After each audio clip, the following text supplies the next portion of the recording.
On va maintenant prendre la parole de Dieu et j'aimerais vous inviter à méditer sur la troisième personne. Alors, si vous faites une conjugaison, la troisième personne du singulier est importante ou pas? Et la troisième personne du pluriel, importante. Si vous deviez qualifier quelle est la personne la plus importante, la première, la seconde ou la troisième personne, là, vous avez une colle. Hein? Moi, je dirais la troisième parce qu'elle réunit la première et la deuxième. C'est juste, mais faut pas chercher à spiritualiser plus que ça. C'est juste ça, mais elle rassemble, on va dire, elle rassemble le je, le tu et il. Et là, c'est intéressant parce que c'est comme si une autre personne disait il, puisqu'on parle des deux autres. Tout ça parce que dans la parole de Dieu, il y a quelque temps de cela, en méditant, j'ai vu que Dieu se révèle dans la troisième personne, dans beaucoup d'épisodes. Il y a beaucoup de choses que parfois on lit la Bible. Pendant des années, j'ai lu la Bible, par exemple, et des fois on imagine des choses. Donc je lisais la Bible et il y avait des scènes comme ça où j'imaginais qu'elles étaient d'une certaine manière par rapport à ma première lecture. Et puis finalement, ce n'était pas trop le cas.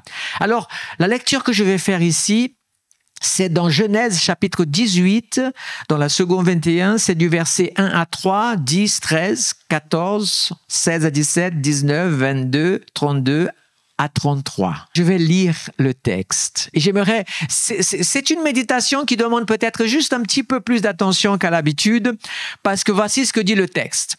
L'Éternel apparut à Abraham parmi les chênes de Mamré, alors qu'il était assis à l'entrée de sa tente pendant la chaleur du jour. Donc, il est dit, il leva les yeux et là, il vit combien de personnes? 3 hommes, 3 personnes, debout non loin de lui.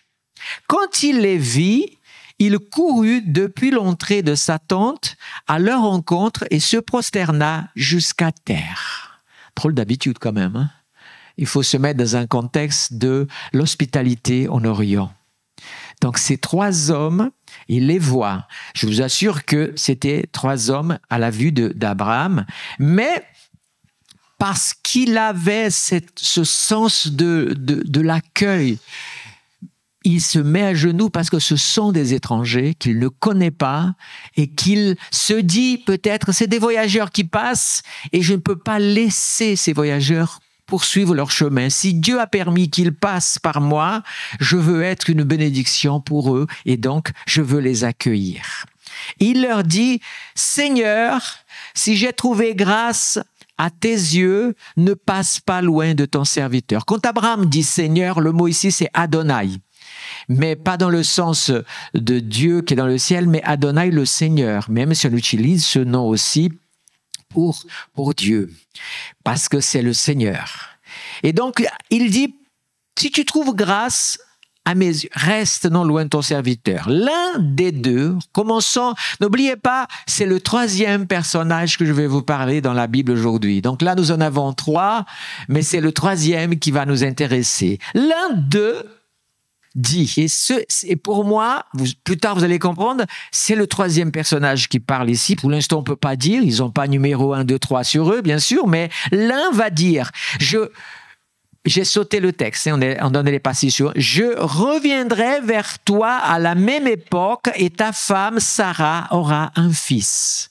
Donc, ici, c'est les versets suivants où déjà ils ont parlé un peu, ils ont même mangé un peu, mais là, elle va commencer, nous sommes vers le verset 10, il va donner une parole intéressante à Abraham. Sarah écoutait à l'entrée de la tente derrière lui. L'Éternel dit à Abraham, regardez que maintenant, on dit que Dieu parle. Ça vous surprend pas? Il s'agit de 2 hommes, mais c'est pour ça que aujourd'hui, pour bien comprendre le texte, il faut bien faire attention. Il y a 3 hommes, il y en a un qui parle. Ce sont toujours les mêmes 3 hommes. Mais dans le texte, maintenant, on fait comprendre qu'un de ces 3 hommes serait l'Éternel. Dieu est descendu en forme humaine, serait-ce ça? Et l'Éternel dit à Abraham, pourquoi donc Sarah a-t-elle ri en se disant, est-ce que vraiment j'aurai un enfant, moi qui suis vieille? Y a-t-il quoi que ce soit d'étonnant de la part de l'Éternel? Au même temps, au moment fixé, il redit, je reviendrai vers toi à la même époque et Sarah aura un fils. Il faut savoir qu'on continue. Ces hommes, plus tard encore, on saute quelques versets, certainement on est là vers les versets 14 ou alors plutôt 16 à 17, par là. Ces hommes se levèrent pour partir en se dirigeant du côté de Sodome. Petit cours de mathématiques, ils sont combien de personnes? Ils sont 3. Il est dit qu'ils se lèvent pour se diriger vers Sodome. Gardez ça dans votre esprit. Ça a toute son importance. Aujourd'hui, ça demandera de la concentration. J'aurai un grand silence d'attention ce matin au travers de ce que je partage avec vous ce matin. Mais chaque détail compte aujourd'hui en tout cas. Alors, ces hommes se levèrent, ok. Abraham les accompagna pour les reconduire. Donc, ils sont sortis du campement d'Abraham. Il a fait un peu le chemin avec eux pour les conduire. Alors l'Éternel, là on saute encore le passage et on va certainement vers le verset 22 qui dit ceci. Là c'est Dieu tout d'un coup qui se parle à lui-même et dit, alors l'Éternel dit, cacherai-je à Abraham ce que je vais faire? En effet, je l'ai choisi afin qu'il ordonne à ses fils et à sa famille après lui de garder les voies de l'Éternel en pratique de la droiture, de la justice. Ainsi l'Éternel accomplira en faveur d'Abraham, etc. Voilà. Il est dit plus loin, les hommes s'éloignèrent et allèrent vers Sodome. Pendant longtemps, voilà comment j'ai imaginé la scène. Peut-être certains l'ont fait avec moi, peut-être pas. Ils sont partis, ils ont laissé Abraham tout seul. On est d'accord? On pense comme ça. Et puis tout d'un coup, dans la suite des versets, on voit que Dieu discute avec Abraham. Alors j'ai imaginé, Dieu est dans le ciel, il a vu la scène et il se dit, ah mais je vais pas cacher ça, Abraham, j'ai quand même quelque chose, j'ai besoin. Et donc c'est comme si tout d'un coup, une voix du ciel commence à discuter avec Abraham. On pourrait imaginer la scène de cette façon. Ce n'est pas le cas.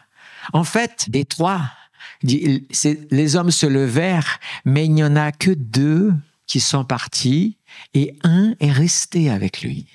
Alors vous dites comme ça, ah oui, et où est-ce que c'est écrit? Et c'est là que c'est intéressant. Si vous regardez maintenant Genèse chapitre 19, le chapitre juste d'après, on va voir combien ils sont arrivés à Sodome. Verset 1er. Les 2 anges arrivèrent à Sodome vers le soir. Lot était assis à la porte de la ville. Quand on les vit, il se leva pour aller à leur rencontre et se prosterna le visage contre terre. Donc, on est bon en mathématiques? Ils étaient 3, mais ils se lèvent pour aller, mais il n'y en a que 2 qui arrivent. Où est passé le 3e? C'est le 3e qui m'intéresse. Le 3e, il est resté avec Abraham. Et certainement, ils ont commencé à discuter. Vous savez, ce matin, parce pendant ce jeûne et prière, on va beaucoup parler de choses spirituelles, parfois cachées dans la Bible, et qui parfois, il faut faire vraiment attention, être un scientifique quelque part de la parole, mais on ne peut le faire qu'avec celui qui éclaire vraiment et qui nous fait comprendre. Alors, en fait, Abraham, ce dialogue-là, parce que Dieu, cet ange qui est Dieu, là, va parler à Abraham et à dire, tu sais, Sodome et Gomorrhe va être détruite parce que j'ai vu le péché de Sodome et Gomorrhe, ils sont arrivés à leur quota de péché. Et là, Abraham va se permettre de dire, mais s'il te plaît, cette prière qui va durer un moment, si avec que 50 justes, ah ben pour l'amour de 50, je ne détruis pas. Et puis Abraham, vas-y, et 40, et 35, et 30, et 20, et il arrive à un moment donné, il n'en peut plus, il essaye encore, il a dit, s'il te plaît, ne te fâche pas avec moi, juste si on a 10. Et encore la réponse, pour l'amour de 10, je ne détruirai pas. Donc ce dialogue, Abraham, il tient avec Dieu, mais il s'agit. Alors on apprend 2 choses dans ce texte. C'est d'abord que quand ils arrivent, ils sont en forme d'hommes, donc ce ne sont pas des anges avec des ailes comme parfois on imagine, mais ce sont des personnages qui sont des anges et la Bible est remplie de ces personnages. Une chose que nous voyons, c'est que l'activité des anges est très surprenantes dans la Bible, très réelles, et pour les choses parfois qu'on ne pense pas importantes, mais Dieu les utilise pour le service qu'il a à accomplir sur terre, avec les hommes, pour les hommes, en faveur des hommes, contre les hommes. Ça, la Bible est remplie de ces histoires-là. Mais il y a une chose que dans la théologie, dans nos discussions, il y a pas mal de débats, c'est cette histoire-là de dire les anges, ok, mais avec des ailes, sans ailes. Parfois, ils apparaissent avec des ailes, parfois sans ailes. Bon, disons que s'ils apparaissent avec des ailes, ils apparaissent plus dans le sens de la démonstration de la gloire de Dieu étant en train d'agir d'une manière comme dans le livre de l'Apocalypse, comme dans le livre du prophète Ézéchiel. Mais ici, quand ils viennent parler, ils vont prendre la forme humaine, tout simplement. Et donc, c'est pour ça que Paul dira même une fois, en disant ici, beaucoup ont hébergé des anges sans savoir, parce que c'était des hommes. En faisant du bien à quelqu'un, tu es en train de faire du bien aussi aux enfants de Dieu. C'est pas que tu as reçu un ange dans le sens littéral d'un ange qui vole, etc., mais plutôt dans le sens d'une personne envoyée par Dieu pour te bénir ou pour que tu puisses l'aider, tout simplement. Ici, par contre, il y a un langage qui est intéressant. C'est que parfois, on voit dans ce texte que le langage de l'ange est parfois un langage comme s'il parlait à la première personne « je », et parfois il parle comme si c'était à la troisième personne, en parlant d'une autre manière dans le texte. Alors, comment peut-on expliquer cela? Une façon très simple d'expliquer ça, je vais vous inviter à un autre prophète qui donne, si vous voulez, une réponse à ce texte ici. C'est Zacharie, chapitre 3, versets 1 à 5. Là, c'est plus facile. C'est la colombe que j'ai mis là-dedans. Donc, c'est un texte connu, mais voici ce que dit. Dans ce livre, c'est le dernier, Zacharie, c'est l'avant-dernier livre de l'Ancien Testament, il est dit, il me fit voir le souverain sacrificateur, Josué, c'est une vision qu'il a, le prophète, debout devant, écoutez bien, l'ange de l'Éternel. Certains disent, quand on utilise l'expression l'ange de l'Éternel, certains traduisent comme étant Jésus, une théophanie de Jésus. Il faut comprendre le mot théophanie. Mais déjà, c'est un messager qui est envoyé de Dieu. C'est l'ange de l'Éternel.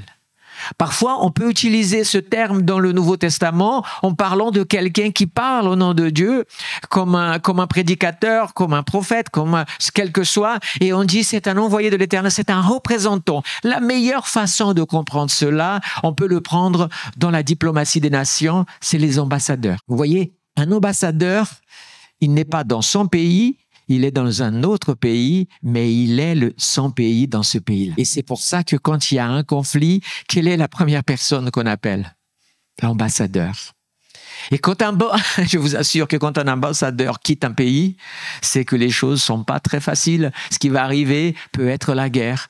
Parce qu'on ne peut pas toucher un ambassadeur. Il a la plaque dans certains pays, c'est la plaque verte là.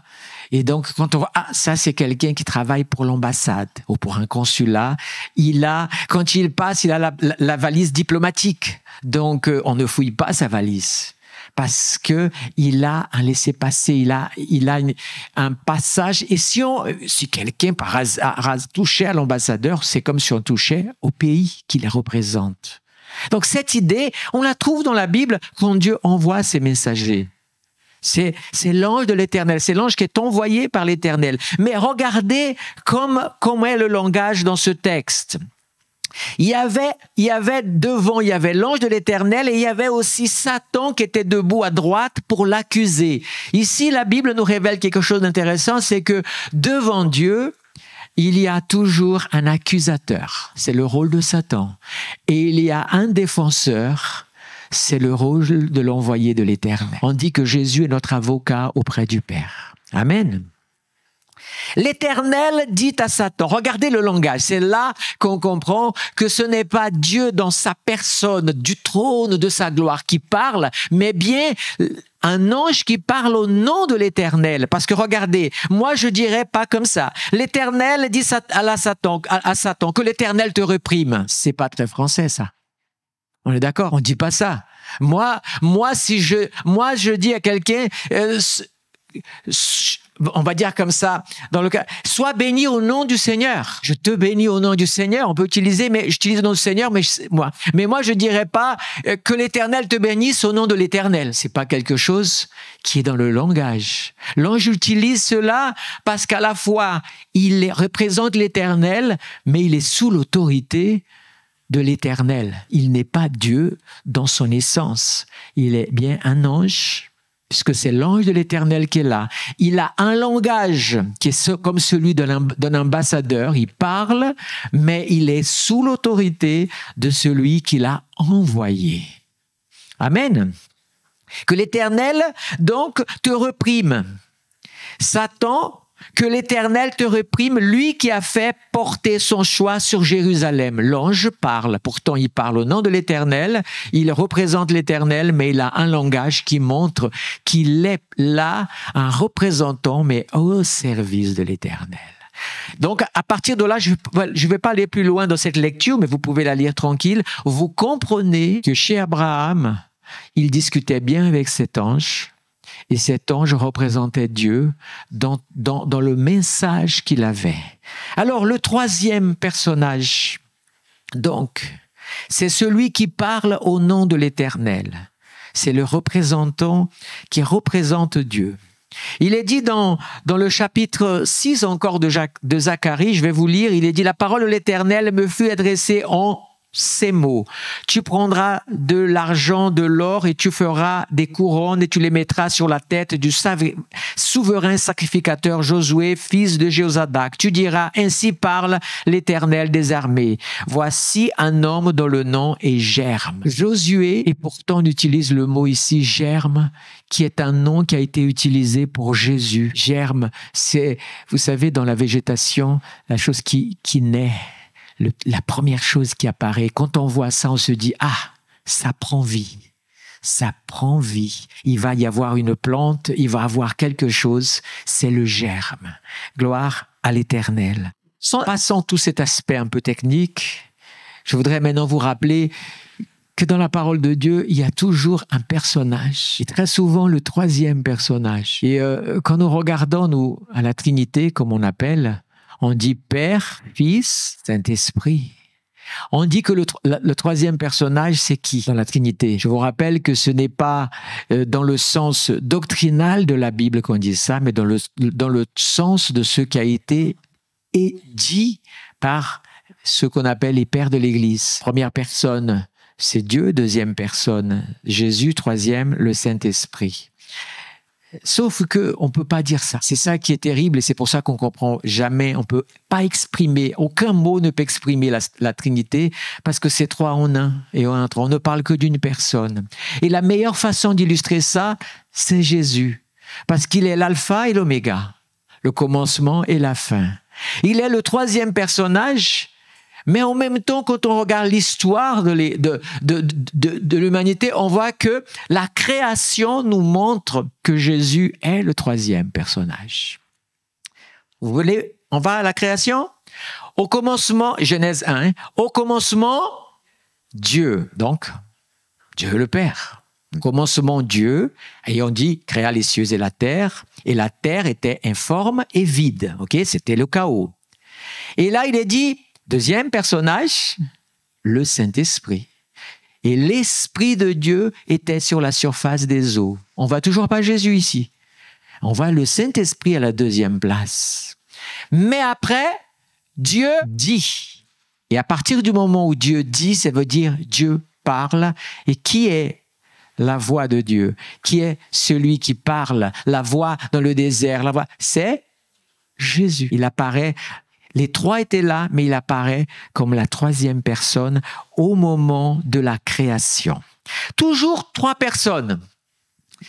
Dans le jardin d'Éden, il y avait combien de personnes? Alors, 3 ou 2? Dans le jardin d'Éden, on connaît tous qu'il y avait Adam et Ève. C'est garanti ça? Ok, Adam et Ève. Mais la troisième personne, c'est Dieu.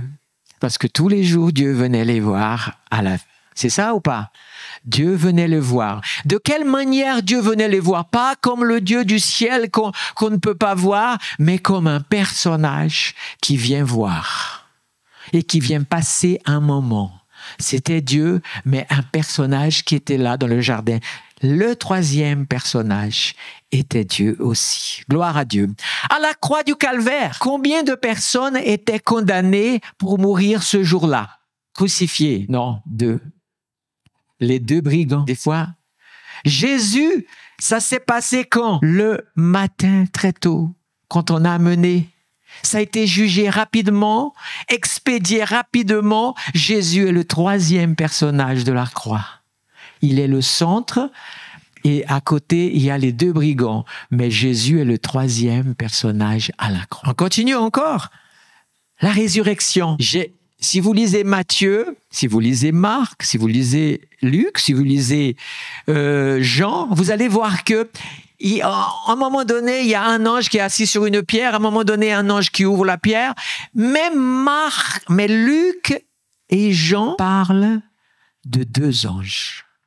C'est juste une question de narration où chacun a narré. Mais en fait, à la résurrection, il y a 2 anges et il y a un ressuscité. Qui est le ressuscité? Jésus, le ressuscité, la troisième personne encore qui est présente.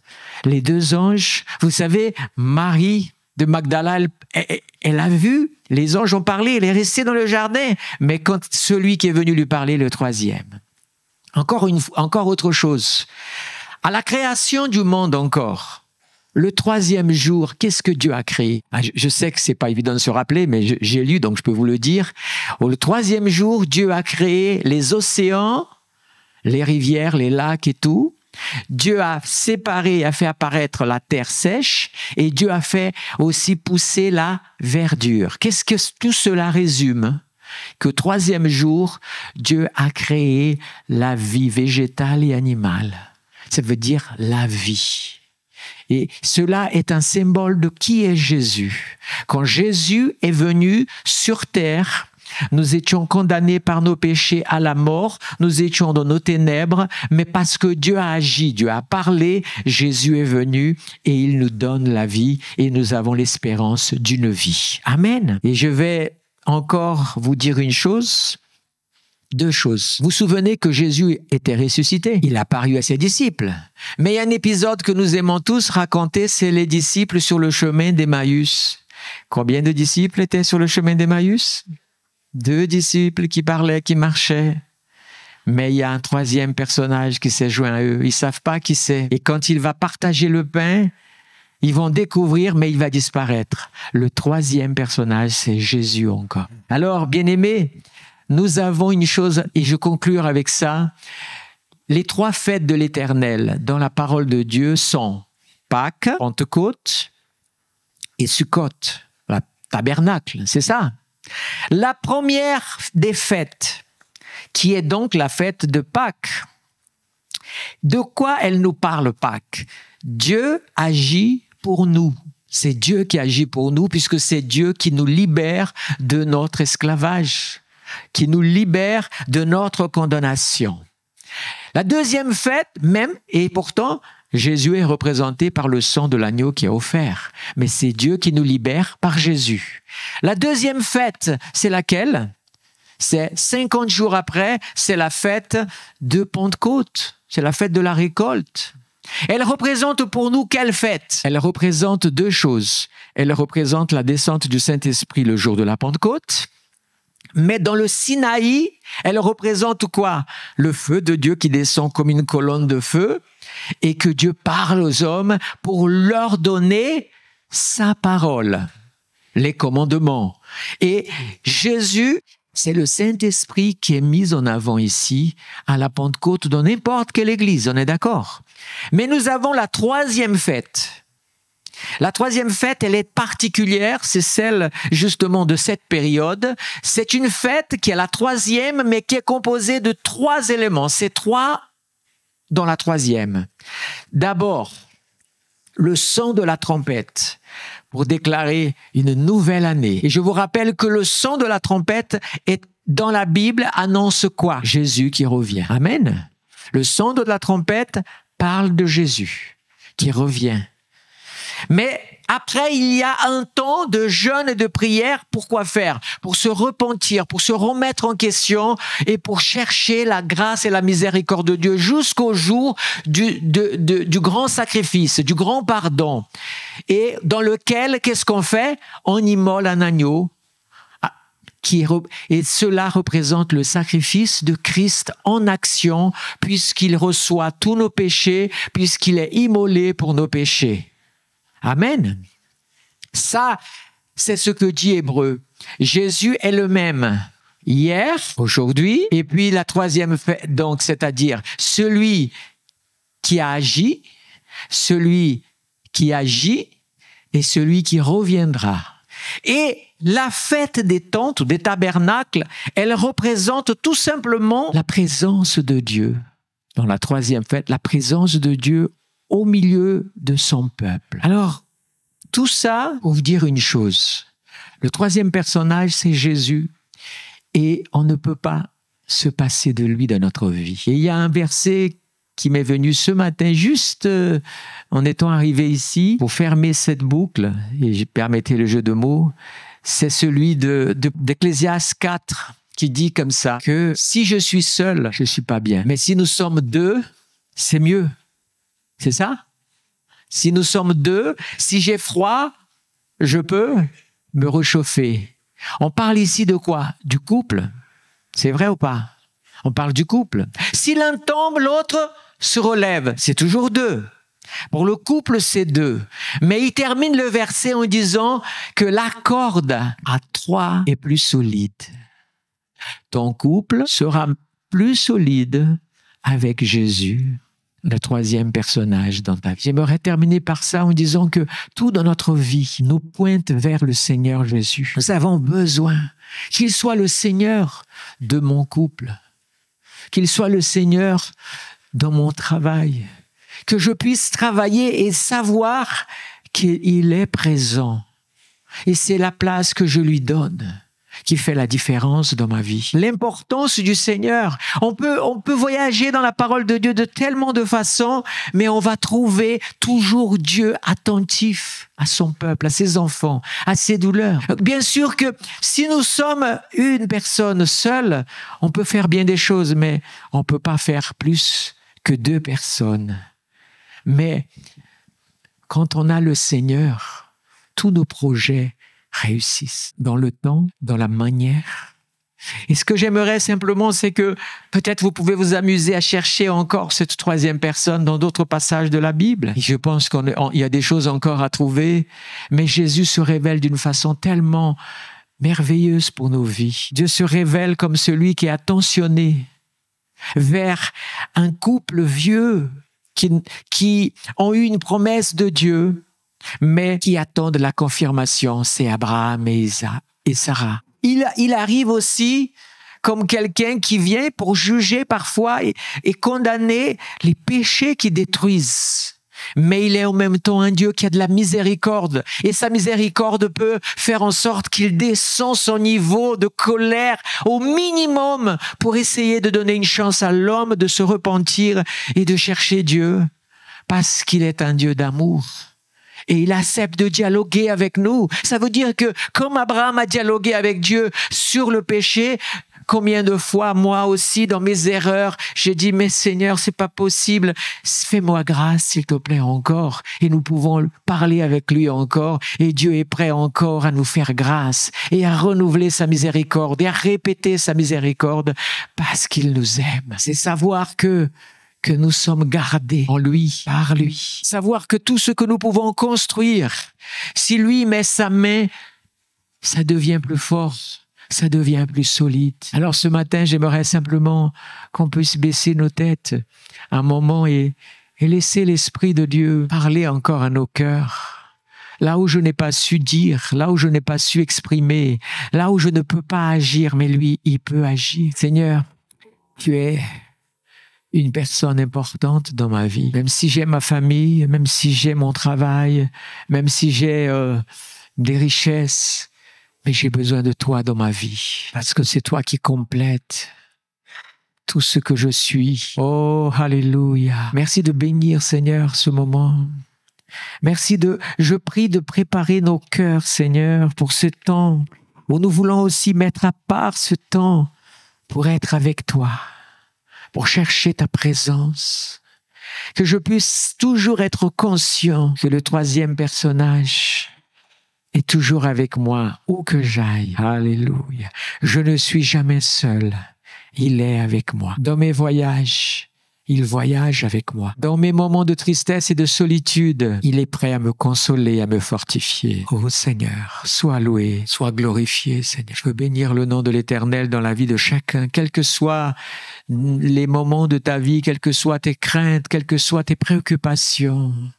Tu peux lever ta voix et parler, Dieu sera toujours là à ton écoute, parce qu'il aura toujours un messager qu'il aura mis là, et il a un sauveur qui est mort et ressuscité, afin que notre vie expérimente cette grâce qui coule de la croix, mais qui vient du ciel pour nous. Béni soit le nom de l'Éternel. Béni soit le nom de l'Éternel. Amen. Que Dieu bénisse vos cœurs, que Dieu bénisse vos vies.